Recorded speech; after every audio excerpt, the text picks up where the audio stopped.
Parents gave younger brother $70,000 and a Tesla while I ran the family business unpaid. I found the proof, lawyered up, and burned every bridge. I'm Eli. I'm 29. This is the story of how I eventually ceased being a family investment. My parents have always maintained an underlying rule. You only matter if you can help others. Not kind, not supportive, simply useful. Growing up, that meant taking on whatever duty was required. Babysitter, bookkeeper, and janitor. And eventually, when my father's back gave out, and my mother felt she was too exhausted to deal with clients any longer, I took over as full-time operator of their family business.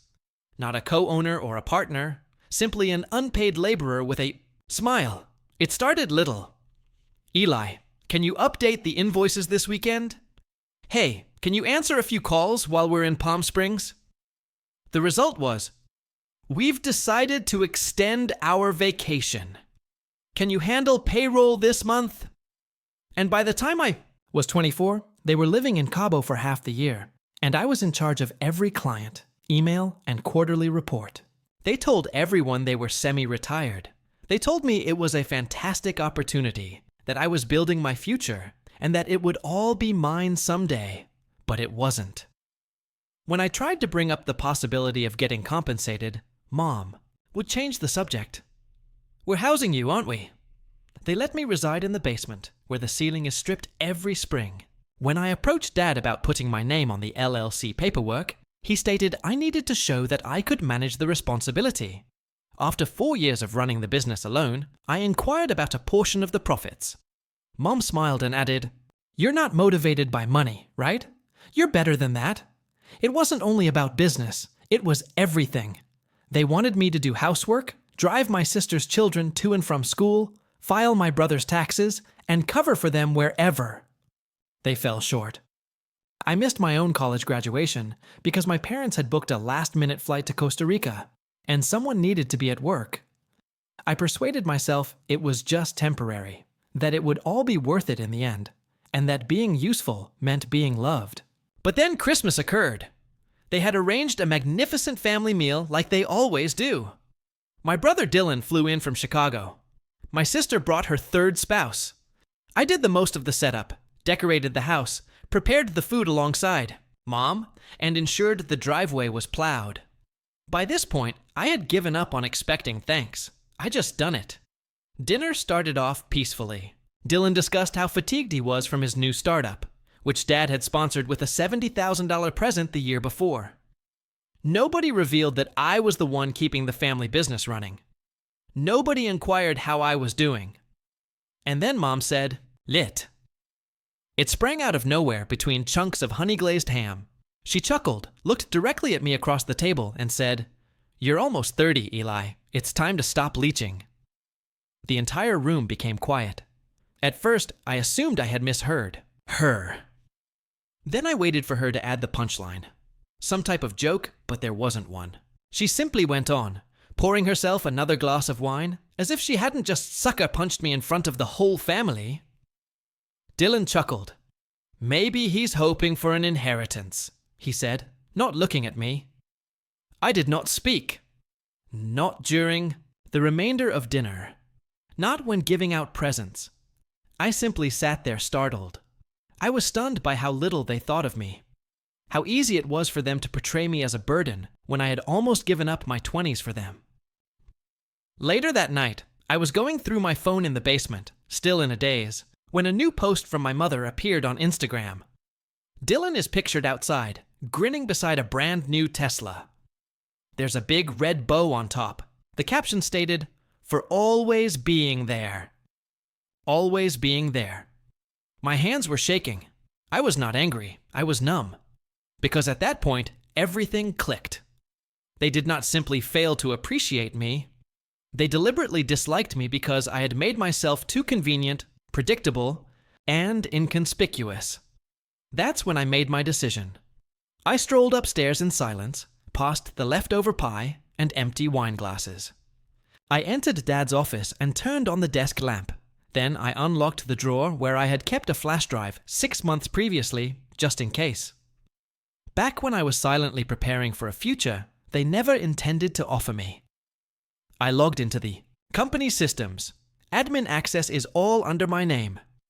Over the following 3 hours, I diverted every operational account, terminated their login-ins, transferred ownership of the website, updated the banking information, and verified that every document submitted with the state represented me as the sole owner and management member.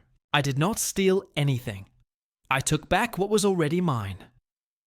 When I was finished, I neatly arranged the flash drive in the center of Dad's desk. It had everything they needed, including client lists, account summaries, and standard operating procedures. A farewell present.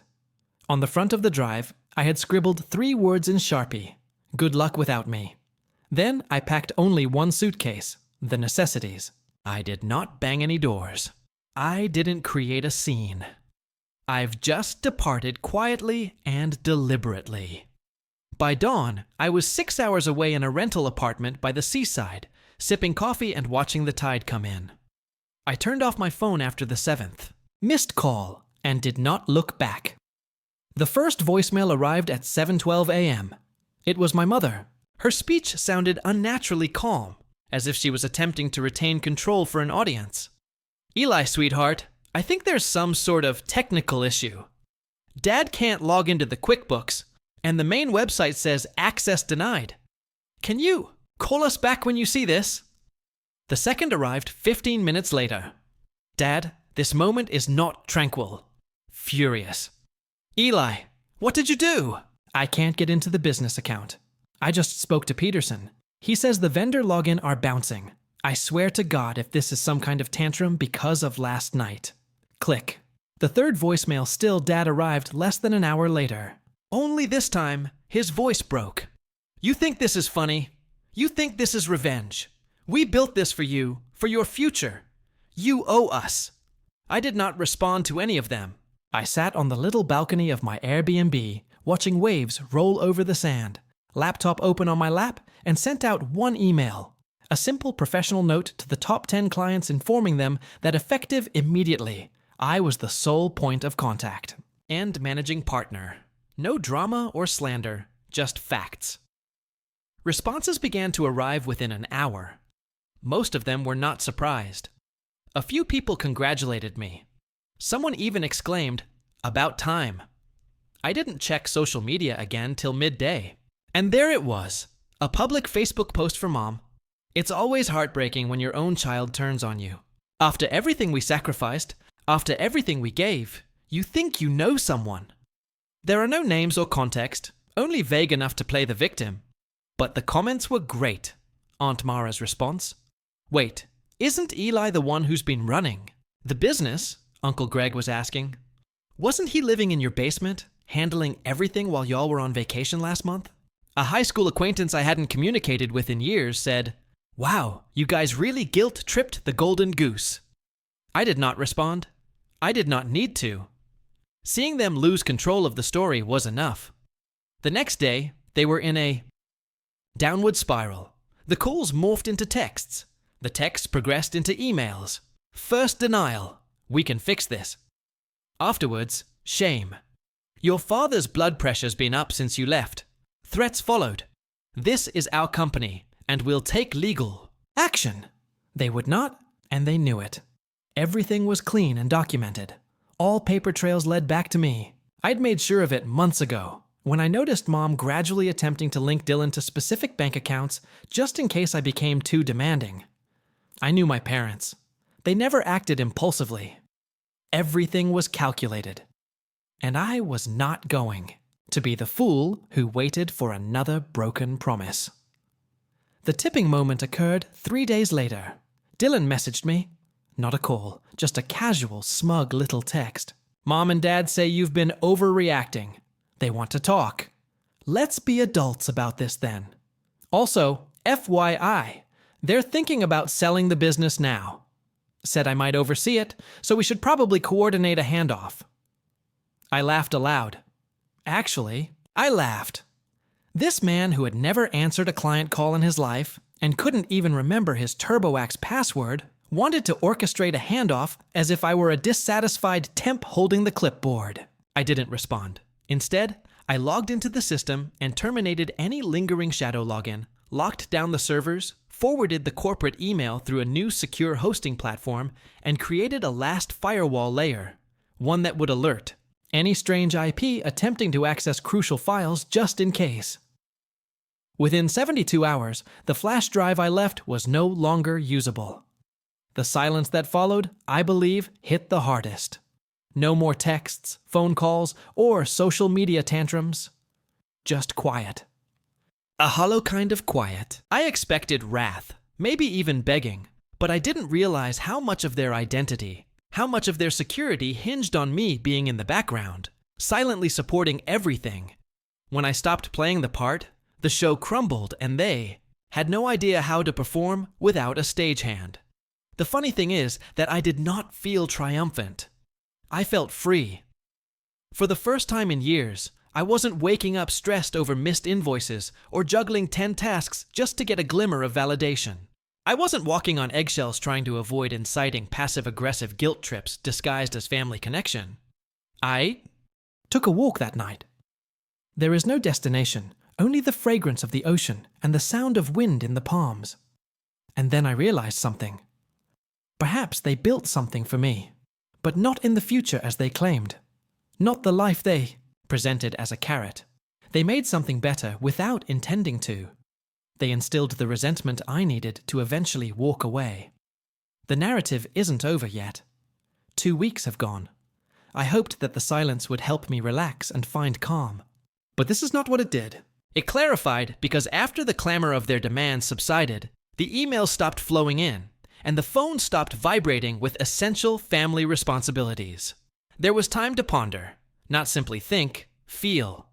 What struck me hardest wasn't rage, it was grief. I would not recover from my grief over time. Over the holidays, I spent my time monitoring spreadsheets rather than creating memories. Over the diploma, which remained in a box in my closet because no one attended the event. I reminded myself over and over again that this was only temporary, that I was simply trying to get through another guilt trip. I had developed their business. Birthdays were missed. I skipped dating. I gave up on life. And for what? A Tesla with a bow and the words, "Dylan is always there." That line tormented me. Always being present. I'd always been there. When the roof leaked while Dad was away on a conference, I climbed up to cover it in the storm. When Mom lost her client presentation in the Bahamas, I stayed up all night to recreate the PowerPoint deck. When Dylan failed to register his business name, I drove across town to complete the papers under his LLC. My name has never shown on a single document, but that didn't count. What mattered was appearance. What mattered was who made them appear. Good on Facebook, whoever turned up for the photo opportunities, whoever agreed without expecting anything in return. And it had never been me since I didn't know how to play the role. I only knew how to work, how to remain valuable. That is the only type of affection they trained me to anticipate. I had no intention of speaking with any of them again. Not for very long. But life does not always ask for your permission. Sometimes it simply appears at your front door, literally. It was Thursday afternoon when I heard the knock. By then, I had relocated from the Airbnb to a little condo closer to town. Quiet, simple, mine. I was in the middle of a call with a client when I looked through the peephole. It was Mira, my sister. I froze. We hadn't spoken in about a year. Not really. She had sent me a happy birthday text in July, but it was generic, the kind you copy, paste between meetings. I wasn't upset with her, but we were never close. She'd always chosen her positions wisely, staying just on everyone's good side without ever getting caught in the center. Now she was at my door. I let the call go to voicemail, and then opened it cautiously. She appeared frantic with her hair, wrapped back in a loose knot, circles under her eyes, and wearing the same Patagonia jacket she'd had since college. I did not say anything. "Please wait," she cleared her throat. "Hey, I didn't know where else to go." I did not move. I was not clear what she wanted. "Is there an update? A lecture? Could you please call Mom?" Instead, she gave me an envelope. "I found this in Dad's drawer," she explained softly. "Figured you should see it." I did not take it. Not yet. What is it? She paused. A loan agreement in your name for business. I blinked. What? Mira nodded. They filed it a few years ago. Faked your signature. Use it to take out a line of credit. Under your name. It's not small. My stomach sank. I took and opened the envelope. There were 3 photocopies of documents inside. A $70,000 credit line from a private lender obtained 4 years ago. My name was signed in a familiar but somewhat different handwriting. And hidden in the back was a voided check from the same fund made out to Dylan. I sat down slowly. They hadn't just utilized me. They trapped me in debt. I'm sorry, Mara said quietly. I didn't know. I swear I didn't. I could scarcely talk. My brain was working the math, interest, term duration, payment due dates, and what they were counting on. That I would not find out until it was too late. I would just keep working, keep being useful until the loan was secretly paid off. I had no idea it existed. That explains why Dad became so quiet when I left. That's why Mom unexpectedly began playing the victim online. They weren't alarmed because I had taken the business. They were in a frenzy because they still required me to repay their obligation. I looked up at Mira. Did you tell them you came here? She shakes her head. Number and I won't. I examined her for a bit before asking the question I had been dreading since I walked out. Why are you really here? Her eyes filled.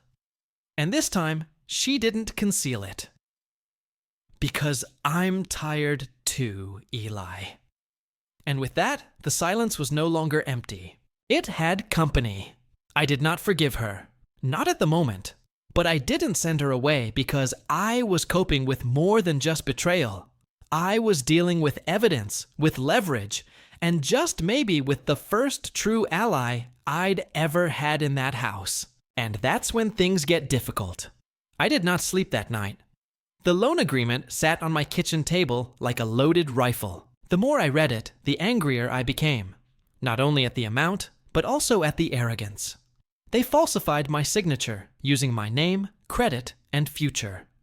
All while preaching about sacrifice and tossing Tesla keys at Dylan like candy at a parade. It was not a mistake.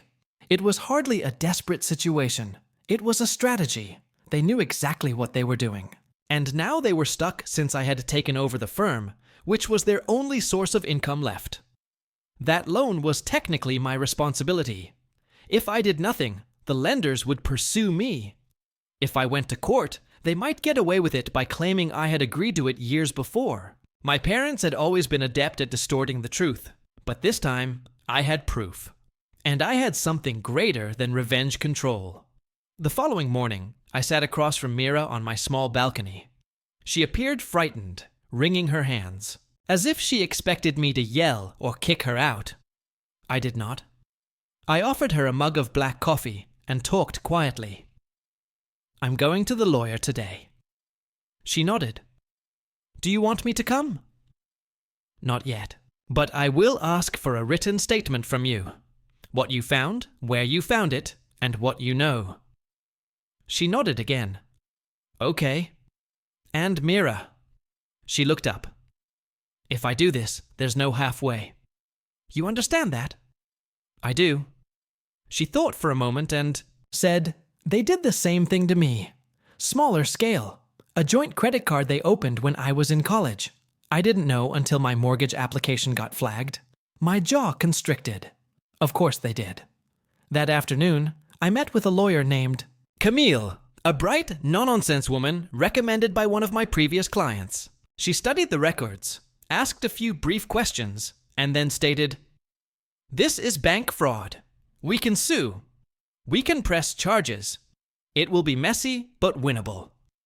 Will it protect my credit?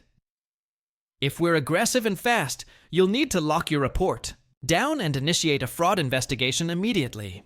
It's going to involve paperwork, depositions, likely a civil case on top of the criminal complaint. And what happens to them?" Camille's mouth twitched slightly. If the lender decides to pursue charges, they'll be facing felony-level penalties. Prison, depending on how they forged the documents, at the very least, massive financial restitution. I breathed slowly. I did not want to send my parents to prison. I did not want any of this, but I also didn't want to have to bear the consequences of their actions. I did not want to spend the next 10 years rebuilding a credit score that I had, never ruined. And I certainly didn't want them to walk away hands clean while I paid for their decisions. So, I gave Camille the guate. The dominoes fell quickly. I submitted a fraud report. Camille submitted a legitimate seeds to the lender, accompanied with a declaration of falsified consent. Mira signed an affidavit. By the end of the week, a financial forensics team had validated the signature discrepancies. 3 major areas that did not match any of my legal documents. Camille then filed the case. When it became public, the masks were removed. Mom made the initial call, not sobbing or begging, but screaming, "How dare you air this in public? Do you have any idea what you're doing to this family?" I put her on speaker and carefully read the statute she had violated. Forgery with intent to defraud a financial institution. Penal Code 134.3, carrying a maximum of 10 years and a $100,000 fine. I can send you the PDF. "You think this makes you look good?" she retorted. "Eli, you're tearing this family apart." "No, Mom," I replied. "You did that the moment you used my name like a doormat." She hung up. Dylan was the next one to call. His approach was smoother, fake-friendly.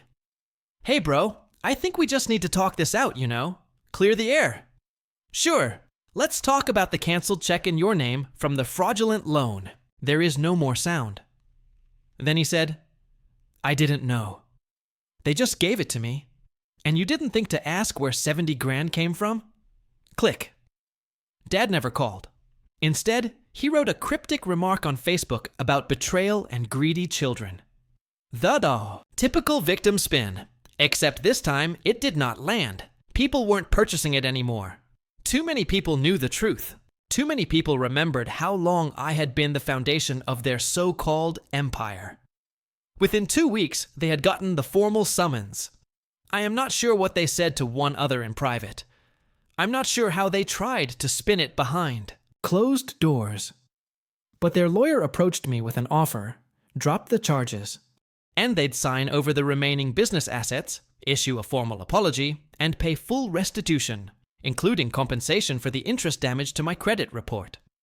Camille asked what I wanted to do, and for the first time in my life, I hesitated before making a decision.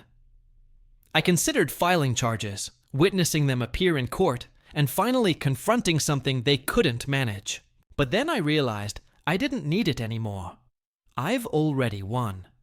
I controlled the business and had complete control over my future. Their social circle had become frigid. Dylan, the golden child, was now considered a liability.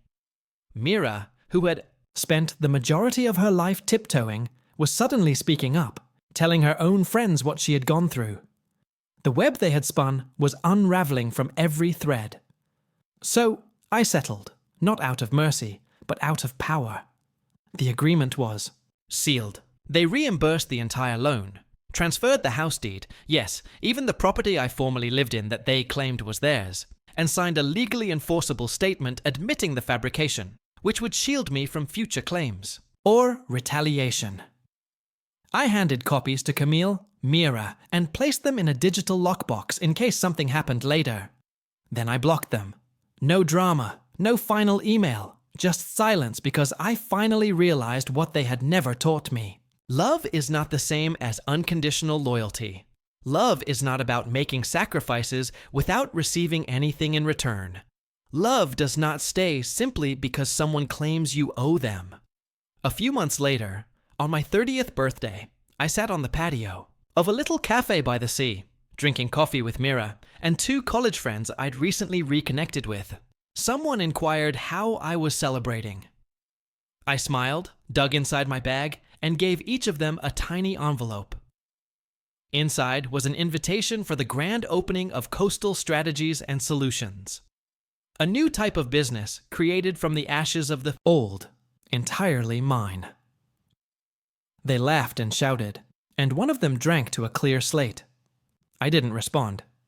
I simply smiled and stared out over the water, knowing deep down that I wasn't just turning 30. I was finally